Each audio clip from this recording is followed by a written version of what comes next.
am here. I am back. It's your boy Eugene Smilez, and I am super excited to do this video.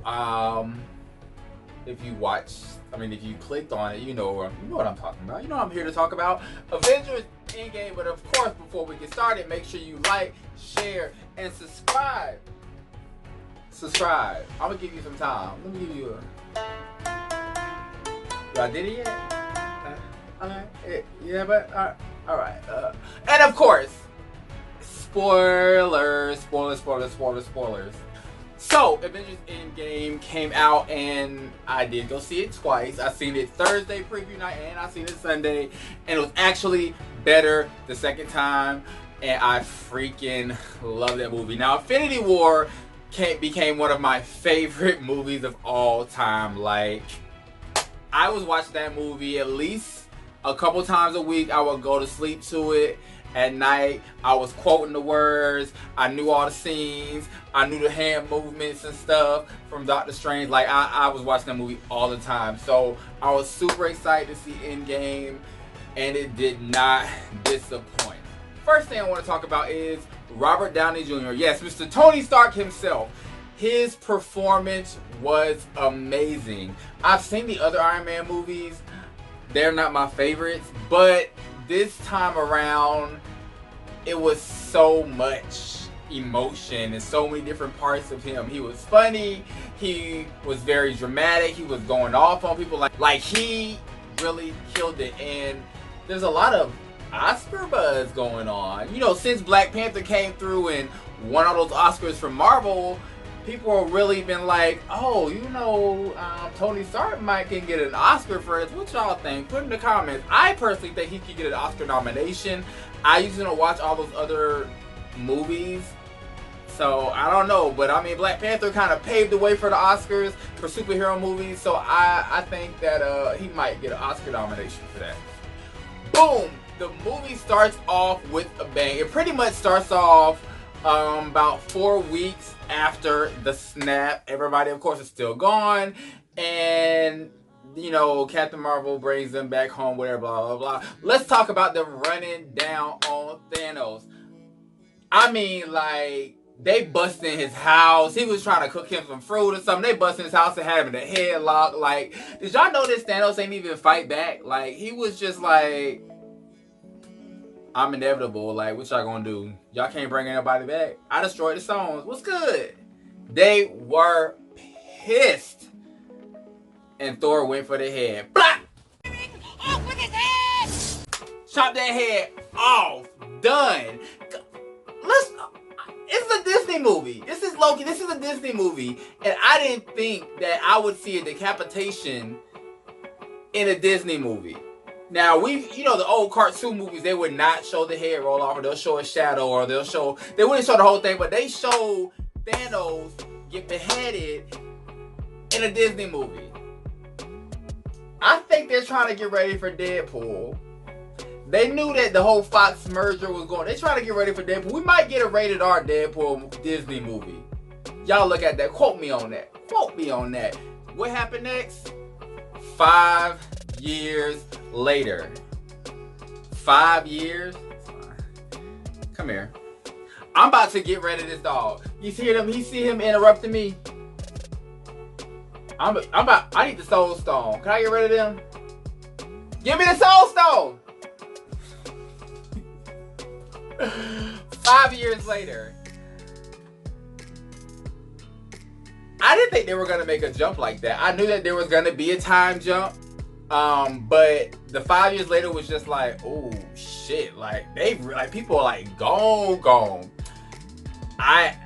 Black Widow roots grew out. Like, I guess her hairstylist got dusted too. She looking a mess.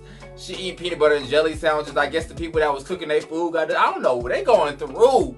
The Avengers was going through after the dusting. Like, it's a mess out there. But did y'all catch that clue?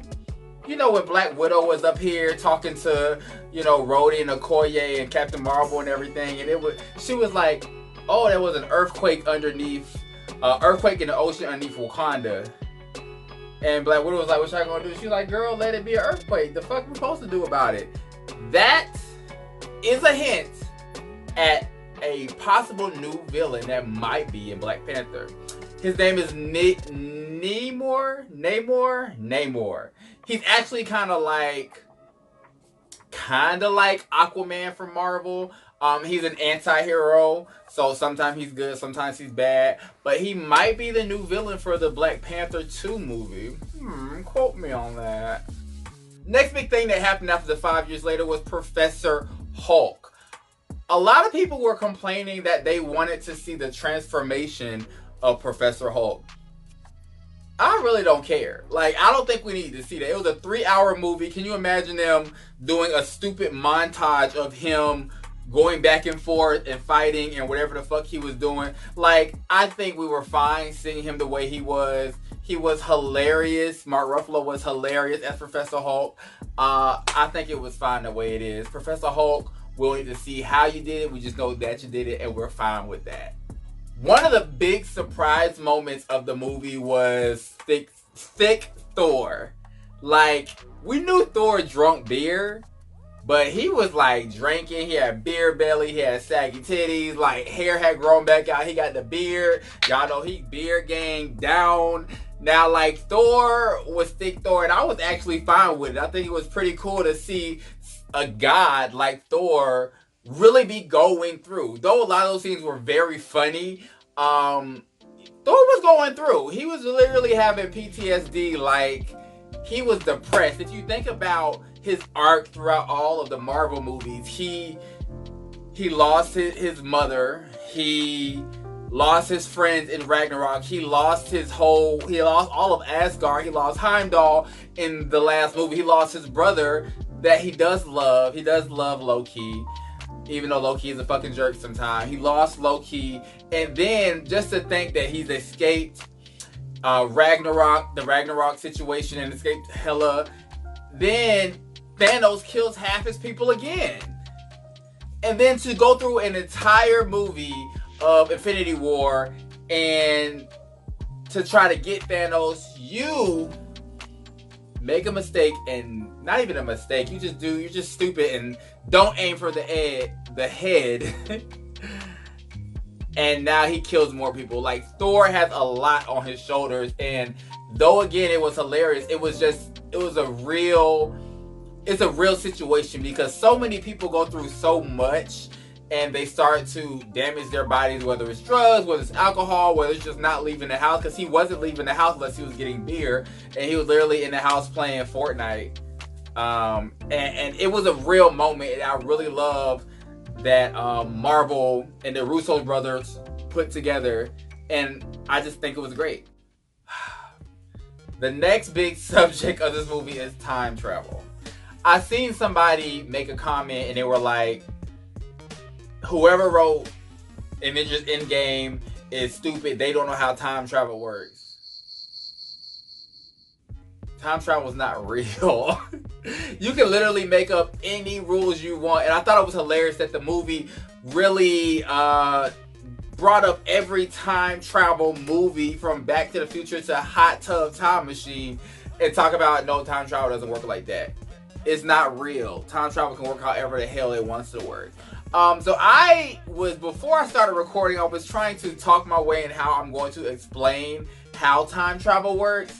Basically, and there's like infinite number of timelines or worlds, and they're all run at the same speed. They all run concurrently. It's just that at some point, something might happen to change one of those timelines. Somebody dies, somebody gets injured, whatever, and the timelines still go, but if that person dies, the timelines are still going. So that person is just dead. And one of the things that they were explaining in the movie is that you cannot change your past. So that's, for instance, when 2014 Nebula was killed by 2023, remember we're 5 years ahead now, that didn't make 2023 Nebula disappear, because she can't change her past. She can't change her memories. And basically that Nebula was from a different timeline.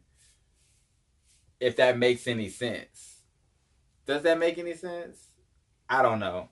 I try to explain the best way I can. But that's why Nebula didn't die, because that's not really, it is her, but it's not really her. It's from a different timeline. Same thing with Cap. I want to talk about the Captain America scene, because I thought it was really cool how they did it.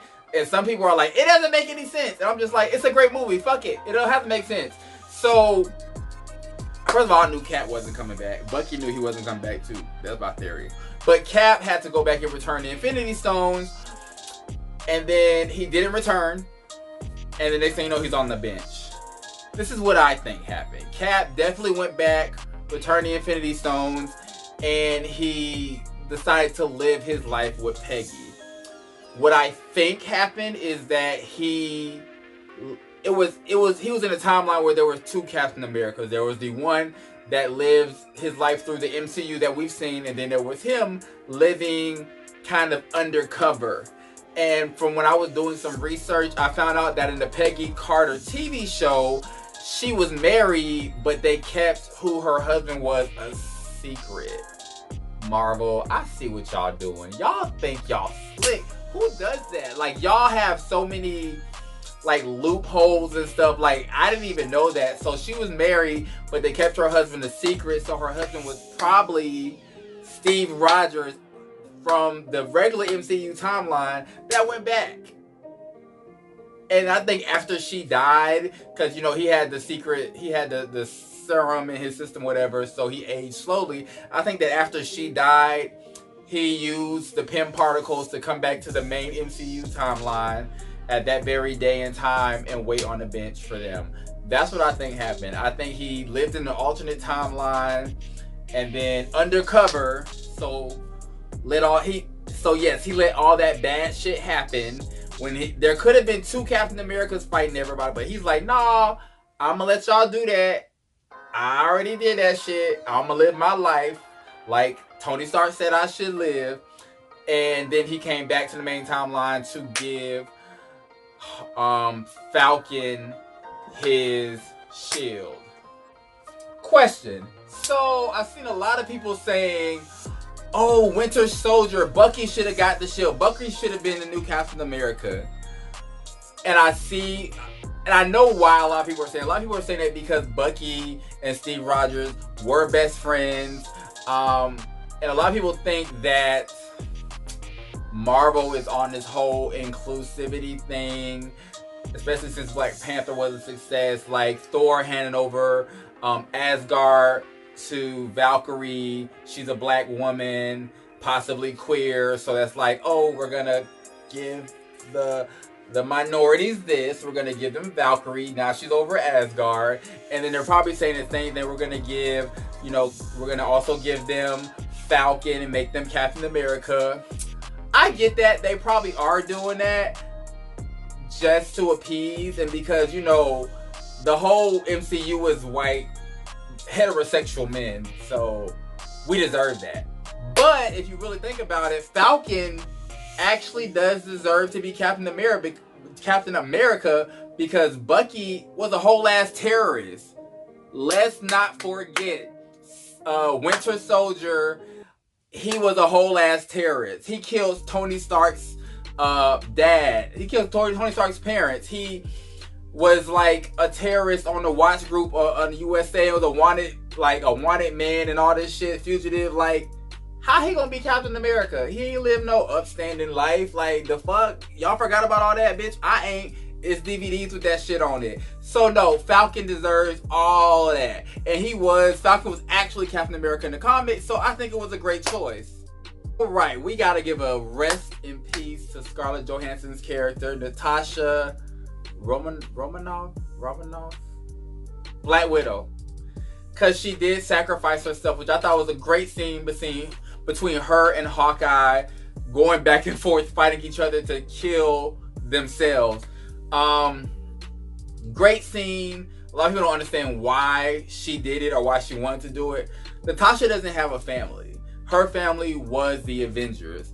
And though she was not going to be able to ever see him again, she really didn't have anything else to go back to. And she felt Hawkeye did. So she wanted to take that sacrifice. And I thought that was amazing that they did that. But people are like, well, why can't they just go back to the past and get another Black Widow and bring her to 2023 like they did Gamora?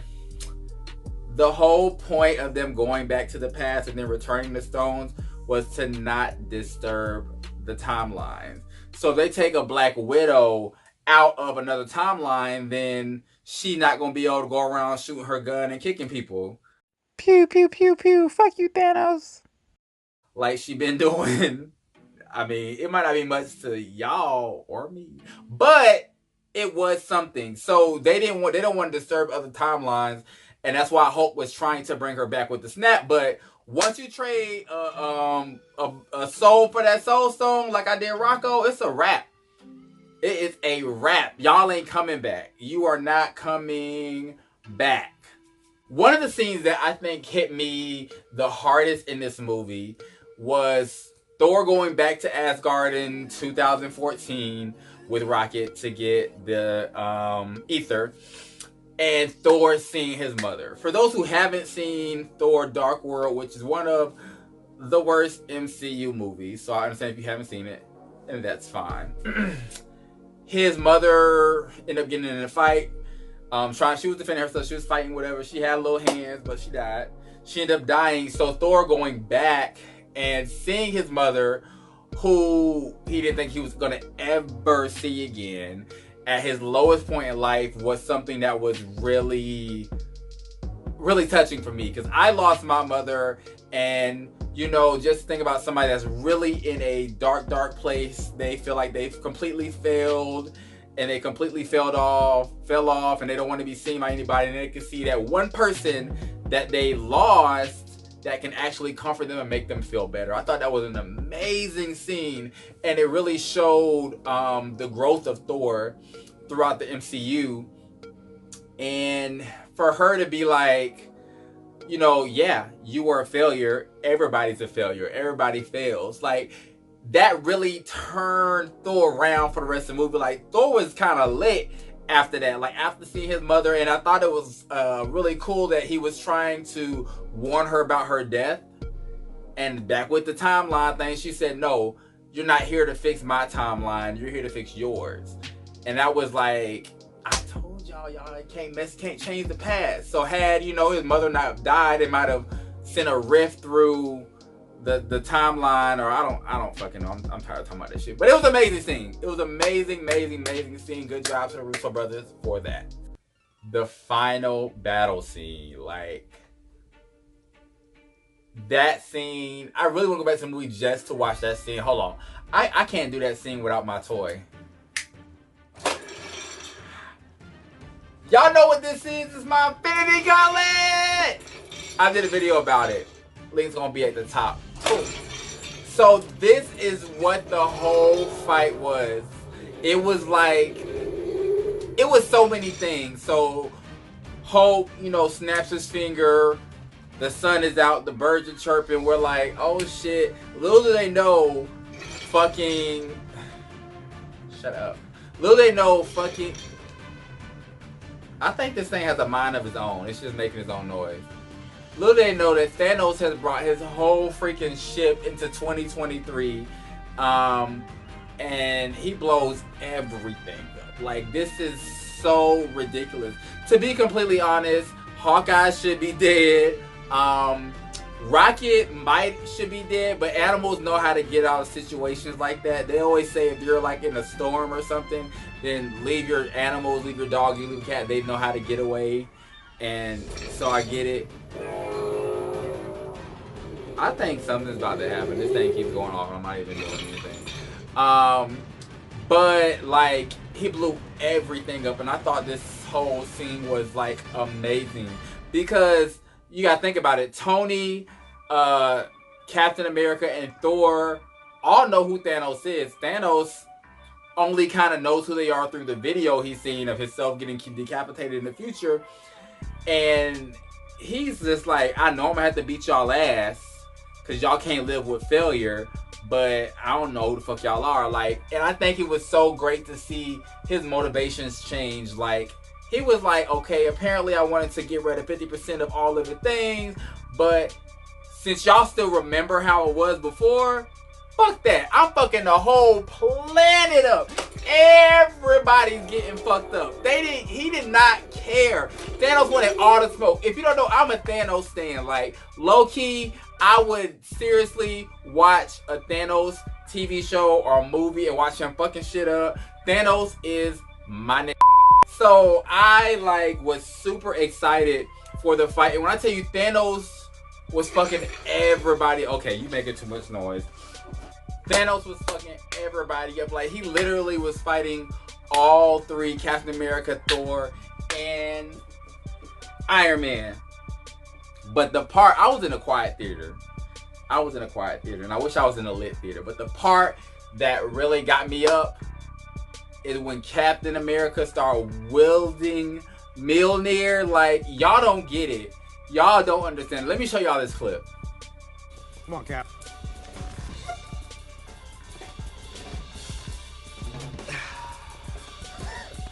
Nothing. Cap was the only person to even have it like move a little bit. Thor was the only person that was worthy. Vision did pick it up, but Vision has an Infinity Stone in his head, so he should be able to pick up everything. But Cap was the only like human that can kind of get it to shift a little bit, and Thor was like, but when it happened in the movie in Endgame, Thor was like, I knew it, and it was like one of the biggest things that I'm pretty sure the other movie theaters were like super lit if you understood how big of a scene that was, and just to see him fucking Thanos up with it, it was amazing. But Cap was getting his ass beat, just like the last movie. Cap was getting his ass beat. Tony was getting his ass beat. Thor was getting his ass beat. And Cap had half of a shield. And the next thing you know, Falcon came in on his headset. And then you just seen the Doctor Strange portal.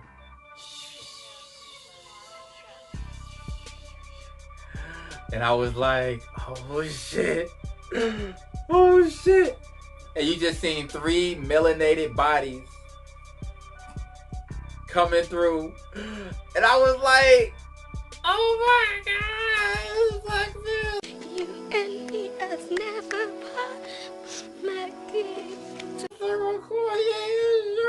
was so happy. Like that really was an emotional scene for me. I don't know why. Like, I like the Black Panther movie. I don't love it, but to see us, and I feel like the Russo brothers or Disney or Marvel, whoever it was, that they was like, we're going to do something for the black people because we know that they probably come in here and they want to see T'Challa and Shuri and Okoye. So we going to give them that. And they gave us that moment for Black Panther, who only has one movie, and he's not, you know, the biggest person that could have came. Well, maybe he is the biggest person that could have came back first. But it was just amazing for them to see them walking through and him giving that nod to Cap. Like, it was dope. And just to see everybody, the Wakanda ships and M'Baku and the Jabari tribe and everybody come through, and then you start seeing the Guardians of the Galaxy and everybody's just like, oh, this shit about to get lit. It was amazing. And then next thing you know, it like turns into hot potato with the damn gauntlet. Like, everybody's running through getting it.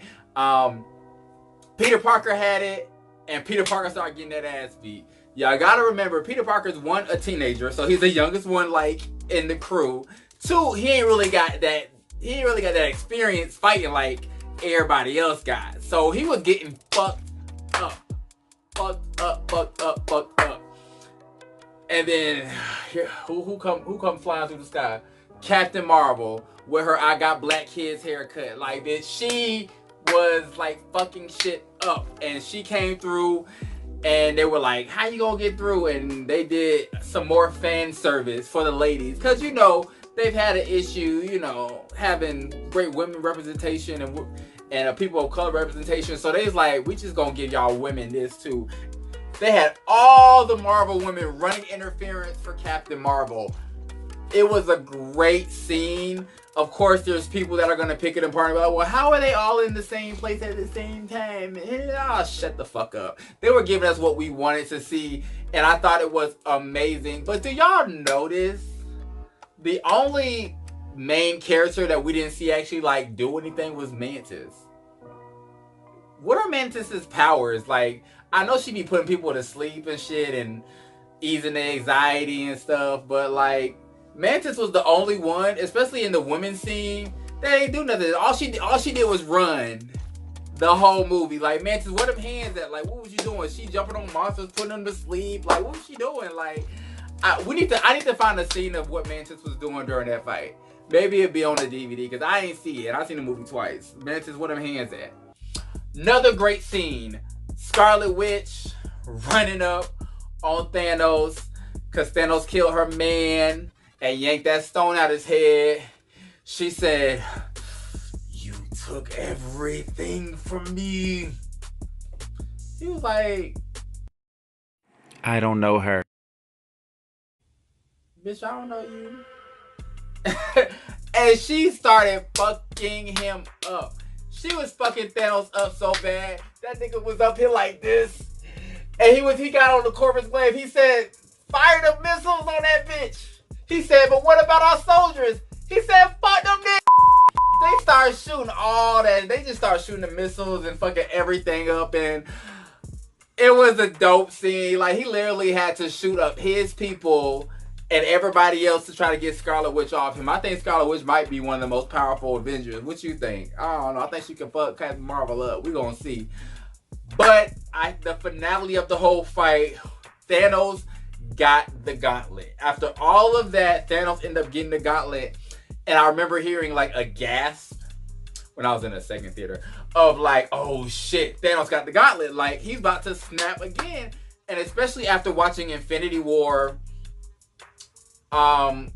like, we've seen them kill these people, kill our heroes. So they might do it again. And I think that's what everybody was thinking. And he was going back and forth. Well, Captain Marvel grabbed his hand. He headbutted her. And she was just like, the fuck? What you thought that was going to do? But he grabbed that Power Stone and punched her away. And Tony Stark looked at Doctor Strange. Doctor Strange said... And a lot of people probably didn't understand what that was. But remember, he's like, he's seen 400 million, blah, blah, blah, blah. And there was one time where we win.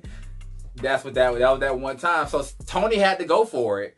He had to go for it. It made no sense for him to go this far, this time travel, and all of this, to not make sure that Thanos was done and that the job was done. And Thanos and him were going back and forth, going back and forth. He grabs Thanos' hand. Thanos gets him off. And Thanos snaps.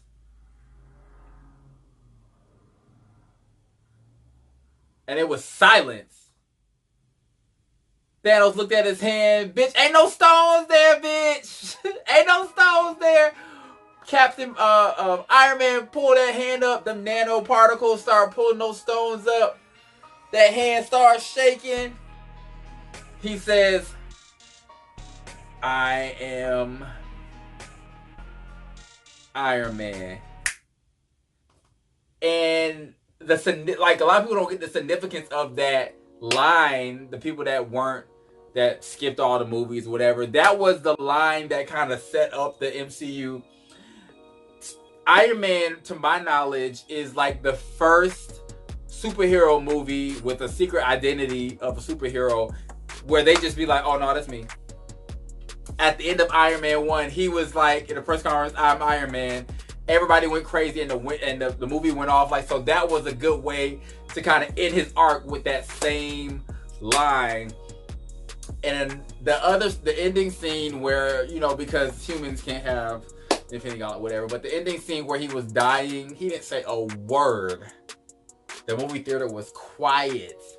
And he played that death role like you would have thought Robert Downey Jr. must have died before or something, because like he literally played that role to the T.